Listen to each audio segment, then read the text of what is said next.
अस्सलाम वालेकुम नाज़रीन, प्रोग्राम चेयरिंग क्रॉस में खुशामदीद। मैं हूं आपका मेज़बान उमर इम्तियाज। नाज़रीन, आज के प्रोग्राम में इंतहाई अहम टॉपिक पर बात होगी। आज़ाद कश्मीर के इलेक्शंस के हवाले से बात की जाएगी कि जिसके बारे में काफ़ी बातें बाज़गश कर रही हैं। मरियम नवाज साहिबा इस वक्त कश्मीर में मौजूद हैं और पाकिस्तान तहरीक इंसाफ भी काफ़ी मुतहरक नजर आती है और कहा यह जा रहा है कि पाकिस्तान तहरीक इंसाफ क्लीन स्वीप करेगी और वहां पर जो है वो कामयाबी हासिल करेगी। बिलावल भुट्टो साहब इनएक्टिव नजर आ रहे हैं। बिलावल भुट्टो साहब अमेरिका में मौजूद हैं और लेकिन पीपल्स पार्टी के बारे में यह कहा जाता है कि पीपल्स पार्टी का हर एक रुकन, पीपल्स पार्टी का एक एक नुमाइंदा जो है वो अपनी जात के अंदर लीडर है, तो पीपल्स पार्टी वहां पर कामयाब होगी। बहरहाल फवाद चौधरी साहब ने बयान दिया है कि पाकिस्तान तरीके इंसाफ ही जो है वो आजाद कश्मीर में कामयाब होगी, जिसके साथ जो है वो वहां पर हुकूमत भी बनाएगी। इलेक्शन से कबल जो है वो आजाद कश्मीर की असेंबली का जो है वो बजट पेश होना, ये भी एक जो है वो अलार्मिंग सिचुएशन है कि पाकिस्तान तहरीक इंसाफ वहां पर क्या करने जा रही है। इसी पर बात करने के लिए प्रोग्राम में हमने मदऊ किया है। शेर अली खालती साहब हमारे साथ होंगे, सीनियर सहाफी हैं, द न्यूज़ से इनका ताल्लुक है। प्रोग्राम में इनको वेलकम करेंगे। ज़मीर फाकी साहब हमारे साथ मौजूद होंगे, सीनियर तजियाकार हैं, कॉलमिस्ट है, मुख्तलिफ अखबारात में लिखते हैं, इनको भी प्रोग्राम में वेलकम करेंगे। पहला सवाल ज़मीर साहब, मैं आपकी तरफ आऊंगा। मुझे बताइएगा कि आज़ाद कश्मीर के इलेक्शन होने वाले हैं और इलेक्शन से कुछ दिन कबल जो है वो उनकी असेंबली का बजट जो है वो जारी किया गया है, तो आप क्या समझते हैं कि इलेक्शन से कुछ देर कबल जब लोगों ने वहां पर एहतजाज किया, उसके बाद बजट को जारी किया गया, इलेक्शन से कुछ देर कबल बजट का जारी करना क्या ठीक था और इससे इंतखाबात की शफाफियत पर कोई असर तो नहीं पड़ेगा? देखें, बड़ी खूबसूरत बात की है आपने। पहले तो आपका शुक्रिया कि आपने एक अहम मौजू के ऊपर जो है ना यहाँ पे आज ये डिबेट रखी है।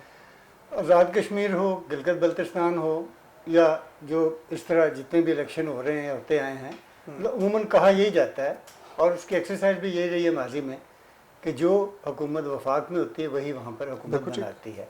लेकिन हमने गिलगित बल्तिस्तान में देखा, वहाँ पे एक बड़ी ज़बरदस्त किस्म की कंपेन चली पाकिस्तान पीपल पार्टी, नून लीग ने, और उनकी जीत यकीनी थी। ठीक है। लेकिन फिर ओवरनाइट वही फरिश्ते आए, रद्दोबदल हुआ और लेके कोई चला गया।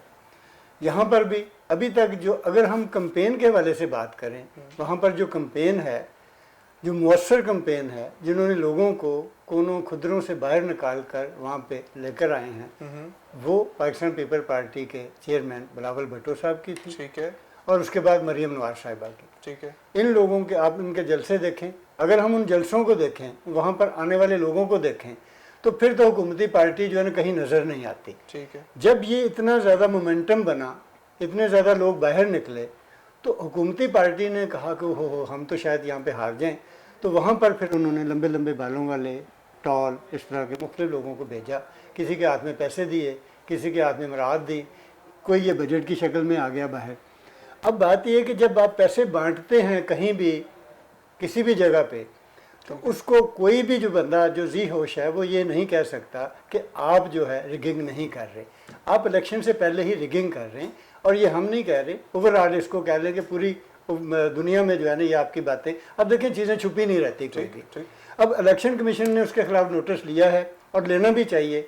और अगर आप बजट की बात करते हैं, उसमें मराद दी गई हैं, उसमें बहुत ज़्यादा पैसे रखे गए हैं, तो वो भी एक किस्म की मतलब जो है इलेक्शन जो है उसको हम रिगिंग ही कहेंगे। ठीक है। अब इसके नताइज क्या निकलते हैं, उसके खदशात जो हैं दोनों पार्टियों ने जाहिर किए हैं। बिलावल भुट्टो साहब ने भी कहा है, मरियम नवाज साहिबा ने भी कहा है कि जी इस इलेक्शन को भी ये गिलगित बल्तिस्तान की तरह से मुतनाज़ा बनाएंगे, और अगर चलें फिर भी वो कुछ सीटें ले जाते हैं तो फिर इनके हाथ में क्या आएगा। और जो आपने बात की है कि ये कोई कुलेशन करते हैं या आपस में इत्तेहाद करते हैं, वो तो सरेदस्त मुमकिन नहीं है अभी। हाँ, ये हो सकता है कि जब इनके नताइज आ जाएं, बाद में हुकूमत साजी में वो आपस में कोई इत्तेहाद कर ले तो एक अलग बात है। ठीक है। शेर अली खालती साहब से भी जानना है आपकी तरफ, मैं दोबारा आता हूँ। शेर साहब, मुझे बताइएगा कि जिस तरह मैंने पहले भी ज़मीर साहब से भी यही पूछा है कि इलेक्शन से पहले कुछ दिन पहले ही जो है वो गालबन बजट का जो है वो जारी किया गया है असेंबली का, रैगिंग करने का सोच रहे हैं, उन्होंने भी कह दिया कि वो करना चाह रहे हैं। अब मामला किस करवट बैठेगा ना, उनको जो है वो दूसरी अपोजिशन पार्टीज को तो यहाँ पे भी सुकून नहीं मिलता, वहाँ का हजम कर लेंगे? हमें ये तो पता है कि ऊँट किस करवट बैठेगा, वो पीटीआई की तरफ ही जाएगा। ठीक है। क्योंकि हमेशा से तारीख रही है आज़ाद कश्मीर की, जब भी इलेक्शन हुए और जो रूलिंग पार्टी होती है उसकी फेवर में ही इक़्तिदार उसके फेवर में ही इलेक्शन चले जाते हैं। लेकिन यहाँ का जो इलेक्शन था, 2 क्राउड पुलर हैं, एक मरियम नवाज जिसका नाम है, आजकल और है भी वहीं पे। जी जी, इसमें कोई शक नहीं है, वो क्राउड पुलर हैं। वो लोगों को अपने घरों से खींच के लाती हैं जलसा गाह में। हमने उनके जलसे में लोगों को देखा और उनके हमने जज्बात सुने। वो PMLN को सपोर्टर हैं और सपोर्ट कर रहे हैं। इसी तरह पीपल्स पार्टी के जलसे, ये जो 2 लीडर हैं, इनसे ऐसे लगता है कि जैसे ये सीटें ले जाएंगे और PTI को 1 सीट भी नहीं मिलने वाली, लगता है ऐसे है। लेकिन ऐसा होगा नहीं, क्योंकि इन्होंने प्री पोल रिगिंग स्टार्ट कर दी है। गंडापुर वहाँ पर जलसों में सरेआम कह रहे हैं, दलेरी से कह रहे हैं कि जनाब मैंने वहाँ अरबों रुपए दिए, करोड़ों की डिमांड थी, अब भी आपको देंगे। तो इसका मतलब ये है कि आपने अलल ऐलान वोट खरीदना शुरू कर दिए हैं। फिर आपने बजट भी अभी दे दिया। तो ये पूरी दुनिया में कहीं नहीं है। ये मिसालें सिर्फ PTI गवर्नमेंट ही कायम कर सकती है, जो कि अभी तक वो करती जा रही है। ठीक है। तो मैं समझता हूँ कि PTI जीत जाएगी, क्योंकि वो वफाक में है। अगर खुदा न खास्ता अगर PTI हारती है, तो इसका तो मतलब ये है कि PTI के दिन गिने जा चुके हैं और वो ज़्यादा से ज़्यादा 6 माह की मेहमान पाकिस्तान में है। अच्छा। और उसके बाद ये नज़र नहीं आएंगे, दोबारा कभी नजर नहीं आएंगे। फिर कुछ और लोग होंगे जो नज़र, ये तो इनका पहला। यानी कि आप कहना चाह रहे हैं दोबारा से एक नई पार्टी जन्म लेने वाली। जी जी बिल्कुल। ज़मीर साहब, ये तो एक नई बात निकल आई है कि एक नई पार्टी आ रही है आगे। इनको वो कहते हैं जी 70 साल की 75 साल की मेरी जद्दोजहद है। तो अब यानी कि पिछली पार्टी को ऐसी आपको नजर आ रही है जो इतनी स्ट्रगल करने के बाद अब आगे आने जा रही है? देखें, अगर हम ग्राउंड रियलिटीज़ की बात करें और आवाम की जो परसेप्शन है, जिस तरह की सोच है, और जो कुछ हम देखते हैं मुख्तलिफ प्रोग्राम्स में, हम बाहर निकल कर देखते हैं, कहीं बाज़ार में जाते हैं, किसी वैन पे सफ़र करते हैं, सड़कों पे घूमते फिरते हैं, तो वहाँ पर बल्कि चंद दिन पहले हम एक ग्रुप में बैठे हुए थे, वहाँ पे 25-30 लोग थे। तो ऐसी बात हो गई कि जी अब नेक्स्ट इलेक्शन में आप वोट किसे देंगे। तो कोई एक बंदा भी वहाँ से PTI के हक में नहीं था। अब आप अंदाजा लगाएं, अगर 25 लोग बैठे हुए हैं तो क्या उसकी परसेंटेज निकलेगी ना। एक बंदा तो कहे ना मैंने, बल्कि वहाँ पे जिन्होंने दिए थे वो भी ये कह रहे थे कि जी हमारे से गलती होगी और उसकी जो है ना वो सज़ा हमें मिल रही है। ठीक है। आप देखिए, हुकूमतें आप आ जाएँ, सिलेक्टर के तौर पे आ जाएँ, किसी तरह से भी आ जाएँ, आपको कोई लेकर आ जाए, आप जब तक डिलीवर नहीं करेंगे तो आपको आगे आप धक्का लगाकर तो चल सकते हैं, लेकिन उसकी जो नेचुरल सीक्वेंस होता है उसके मुताबिक नहीं चल सकते। हम बहुत अरसे से कह रहे हैं, बल्कि मेरा मतलब ये कहना है कि PTI नेक्स्ट मतलब नहीं है कहीं भी। अच्छा ज़मीर साहब, कतला कलामी माफ़, यहाँ पे मैं भी एक बात ऐड करना चाहूँगा। गुज़श्ता दिनों मेरा भी इत्तफाक हुआ कश्मीर जाने का। तो मैंने वहाँ पर देखा, मैं जहाँ भी देखता था वहाँ मुझे पीपल्स पार्टी का झंडा नजर आता था। ब्रांडिंग मोटरसाइकिल्स पे, गाड़ियों पे कहीं भी हुई थी पीपल्स पार्टी की थी। तो मैंने कुछ लोगों से पूछा तो उन्होंने यही बोला कि हम तो पीपल्स पार्टी को सपोर्ट करते हैं, भुट्टो जिंदा है, हम तो पीपल्स पार्टी को वोट देंगे। लेकिन जब हुकूमती उम्मीदवार जो है, हुकूमती अरकान जो है वो दावा करते हैं कि पाकिस्तान तहरीक इंसाफ ही जीतेगी, तो थोड़ा सा दिमाग में जो है देखिए मतलब होता क्या, हुकूमत होती है उसके पास हैज होता है, उसके पास मशीनरी, रियासती मशीनरी है, उसके पास वसाइल हैं। वो किसी वक्त भी चाहें तो एक तो अगर वो लोग इकट्ठे करना चाहें तो वो जितने बलदियाती सिस्टम में लोग हैं, उनकी रियासती एहलकार हैं, वो 2, 4, 5, 10 हज़ार बंदा इकट्ठा कर लेना। और ऐसी वादी में तो वो 10 हज़ार बंदा भी अगर आ जाए तो वो ऐसे लगता है जैसे कोई 5-6 लाख लोगों का एक हजूम है। और फिर ये कि जब आप पैसे बांट रहे हो तो वो आपको भी मेरे ख्याल बुरे नहीं लगेंगे, मुझे भी बुरे, हम पॉकेट में तो डाल लेंगे। वो लहदा बात है कि अब जब हम जाएं उस पर तो वोट उसको डालें। शेर अली खालती साहब की बात से मैं डिनाई करूँगा इस हवाले से कि PTI जीत जाएगी अगर तो फेयर इलेक्शन होते हैं और अवाम के वोट जो ठप्पा है वो लग के वहाँ पे बैलेट बॉक्स में फिर हालात ज़िमनी इलेक्शन की तरह का ठीक, तो फिर ये बड़ा मुश्किल है इनका जीतना। लेकिन जो तरीकाकार इन्होंने इख्तियार किया है, जैसे इन्होंने कहा कि जी वो अली मीन गंडापुर साहब जो हैं वो पैसे लेकर, सबसे बड़ी बात यह है कि जब आप देखें अवाम अब इतनी मतलब शऊर उसको आ चुका हुआ है, किसी गाली देने वाले को कोई आदमी पसंद नहीं करता। ठीक है जी, जिस तरह की इन्होंने गालियाँ दी हैं, जो माजी के मतलब हुक्मरानों को इन्होंने कहा है, जो लबो लहजा इख्तियार किया है, क्या ये किसी शरीफ आदमी का लबो लहजा हो सकता है?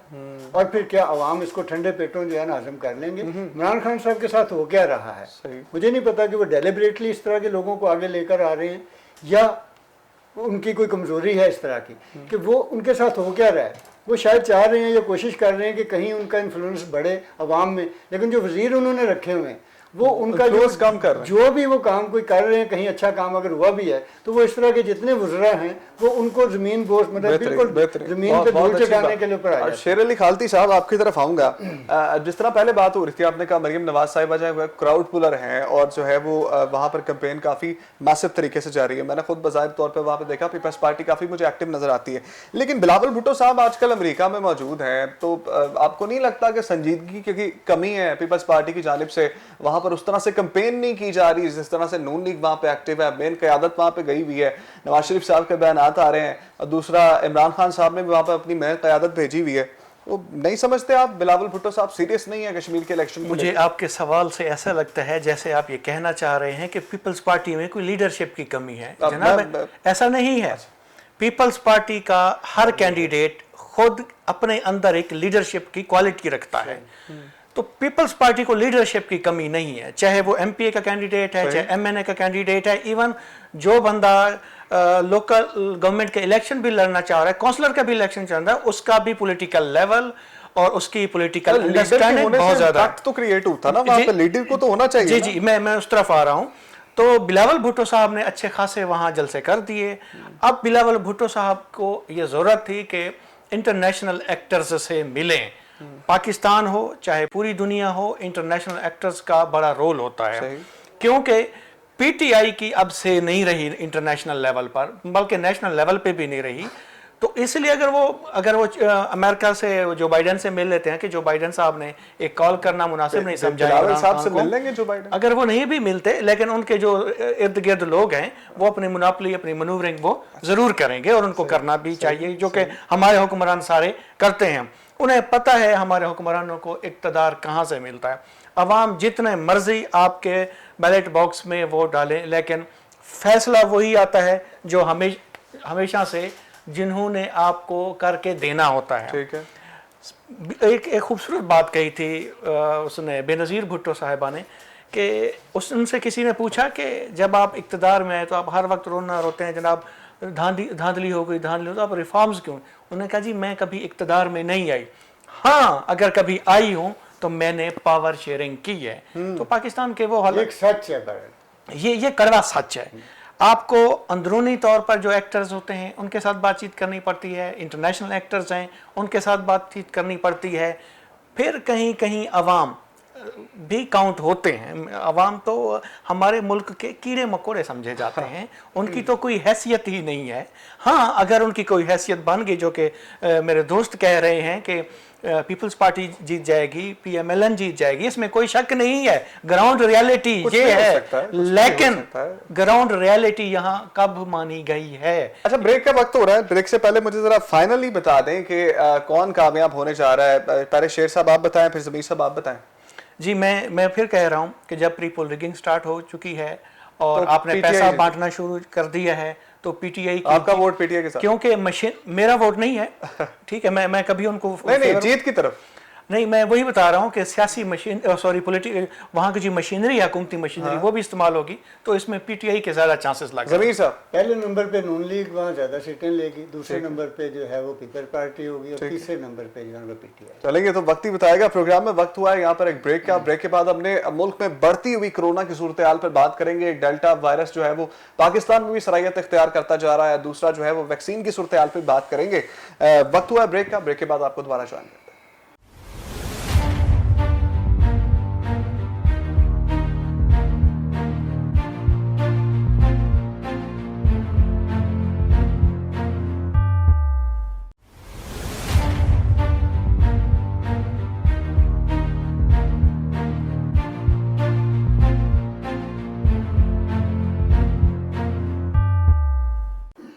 वेलकम बैक नाज़रीन। ब्रेक के बाद आपको चैरिंग टॉस में खुशामदीद कहते हैं। मुल्क में कोरोना की सूरत हाल बढ़ती जा रही है। दोबारा से लॉकडाउन का इंदिया दिया गया है। सिंध में तो बहरहाल लॉकडाउन लगा भी दिया गया है। शादी हाल्स को बंद किया गया है, पार्क्स को बंद किया गया है, और उसके साथ साथ सिनेमा हाल्स को बंद किया गया है। इंडोर डाइनिंग्स को बंद कर दिया गया है, आउटडोर डाइनिंग्स होंगी। कोरोना की शरह में इजाफा हुआ है और हमने वैक्सीनेशन का अमल भी शुरू कर दिया है, लेकिन उसके साथ साथ जो है वो 3.68% पे ये शरह पहुंच गई है। और जो है अब सवाल हमारा ये है अपने पैनलिस्ट से कि जब हमने इतने ज्यादा मैसिव तरीके से जो है वो वैक्सीन भी लगाना शुरू कर दी, दूसरा हमने लॉकडाउन भी कर लिया, आवाम को SOPs पर अमल दरामद भी करवा दिया, फिर ईद कुर्बा करीब आ रही है और ईद के आते ही जो है वो इतने मैसिव अंदाज में केसेस भी आना शुरू हो गए हैं और दूसरा जो है वो वैक्सीन का अमल भी तेज कर दिया गया है। शेर खालदी साहब, सबसे पहले तो मैं आपके पास ही आऊंगा। आपने सुना मैंने बोला कि इतने मैसिव तरीके से जो है वो हमने जो है वो कैंपेन की और लोगों को रोके रखा, लेकिन फिर भी जो है वो केसेस की शरह में इजाफा होना शुरू हो गया है। चौथी वेव का भी हमें खतरा है। क्या हो रहा है सर, आगे क्या होने वाला है? सबसे पहले तो मैं ये कहूँगा, जब भी कोई फेस्टिवल पाकिस्तान में ख़ास तौर पर रिलीजियस फेस्टिवल होते हैं तो लोगों की गैदरिंग होती है। जहाँ भी गैदरिंग होगी तो वहाँ कोरोना फैलने के चांसेस ज़्यादा होते हैं। अब हमें SOPs पे अमल किस तरह कराना है, यह हमारी गवर्नमेंट को सोचना है। पाकिस्तान की 73 साल तारीख में पंजाब हमेशा लीड करता था। जब से कोरोना आया है तो सिंध हमें लीड कर रहा है और जितने सूबे 18वीं तरमीम के बाद खुद मुख्तार हो गया ना। जी, अब जितने सूबे हैं वो वफाक को देख लें या जितने सूबे हैं वो देख लें सिंध को। सिंध ने बसों के अंदर ड्राइवर्स को, पैसेंजर्स को वैक्सीन लगाना शुरू कर दी है।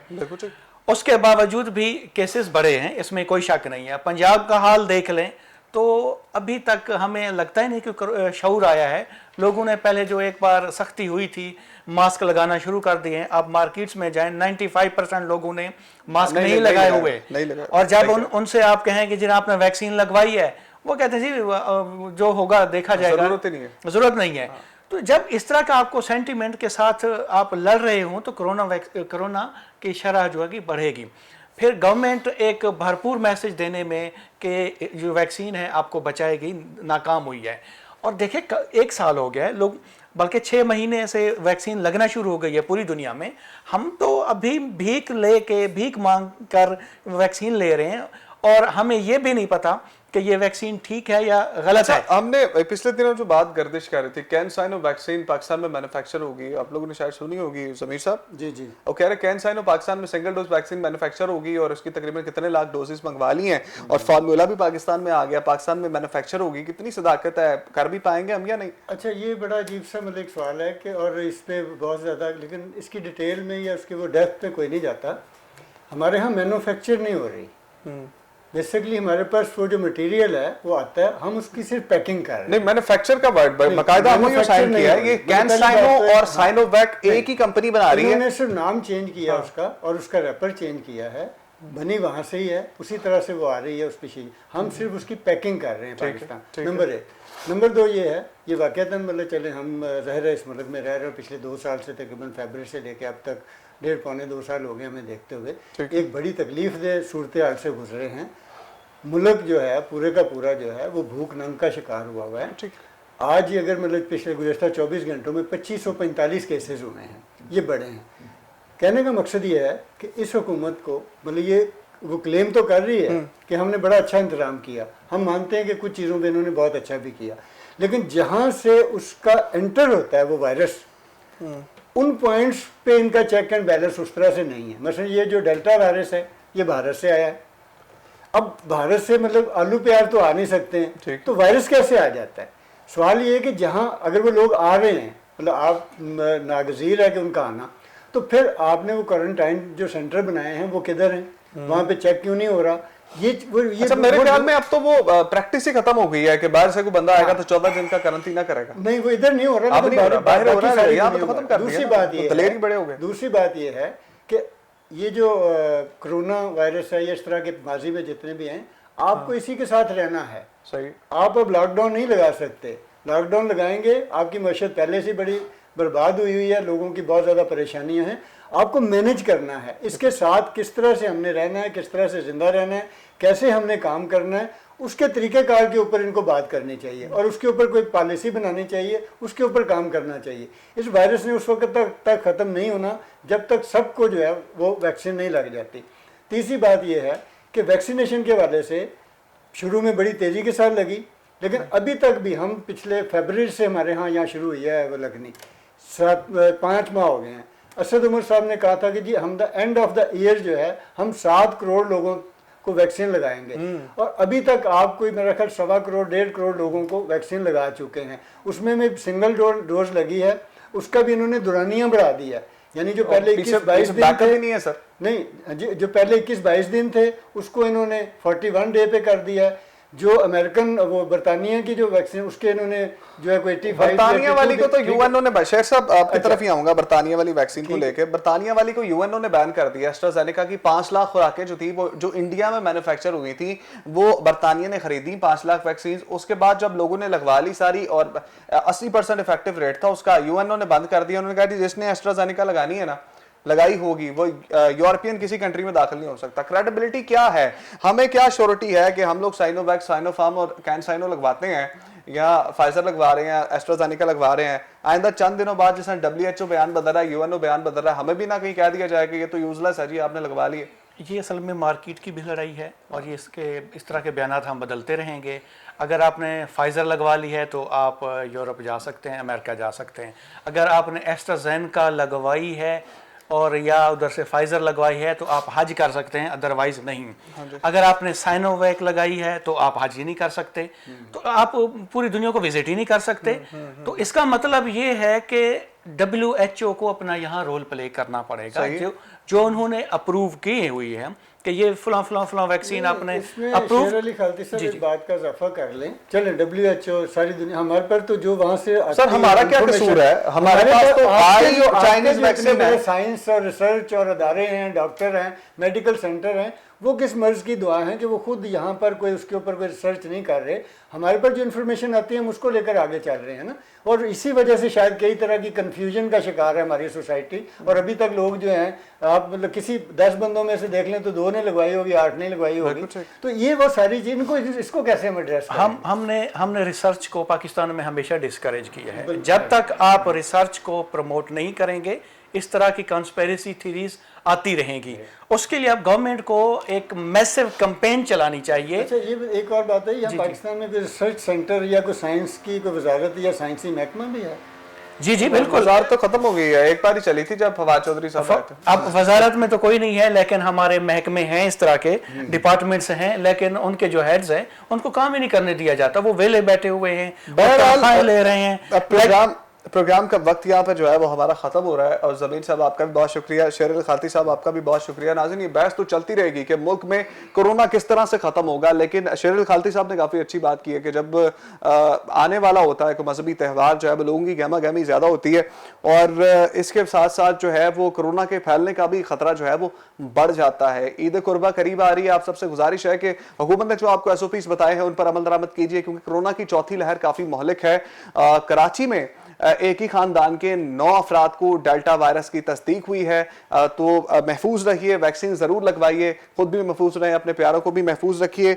शेर अल खालदी साहब आपका बहुत शुक्रिया, और जमीर फाकी साहब आपका बहुत शुक्रिया, आपने वक्त दिया। नाज़रीन, पैनलिस्ट की बात आपने सुनी है, कोरोना की चौथी लहर पाकिस्तान में काफी मैसिव तरीके से हिट करने वाली है, ईद कुर्बा भी करीब है। आप सबसे गुजारिश है कि कोरोना की सूरत हाल को अच्छे तरीके से टैकल कीजिए। कराची में एक ही खानदान के 9 लोगों में डेल्टा वायरस की तस्दीक हुई है, जो भारतीय वेरिएंट है। अगर डेल्टा वायरस पाकिस्तान में खुदा न खास्ता जो है वो ज्यादा सरायत इख्तियार कर लेता है, एक्टिव हो जाता है, तो फिर पाकिस्तान की हालत भी वही होगी जो अपने हमारे हमसाया मुल्क भारत की हो रही है। आपसे गुजारिश है कि ईद पर जो है वो SOPs का खास ख्याल रखें, और मास्क का इस्तेमाल करें, ग्लव्स का इस्तेमाल करें, और हैंड सैनिटाइजर भी अपने पास रखें, और जो हुकूमत ने आपको हदायत दी है उन पर अमल करें। चेयरिंग क्रॉस के साथ आपसे विदा चाहते हैं, एक नए एपिसोड के साथ आपको दोबारा मिलेंगे, इजाजत दीजिए, अल्लाह ने के पास।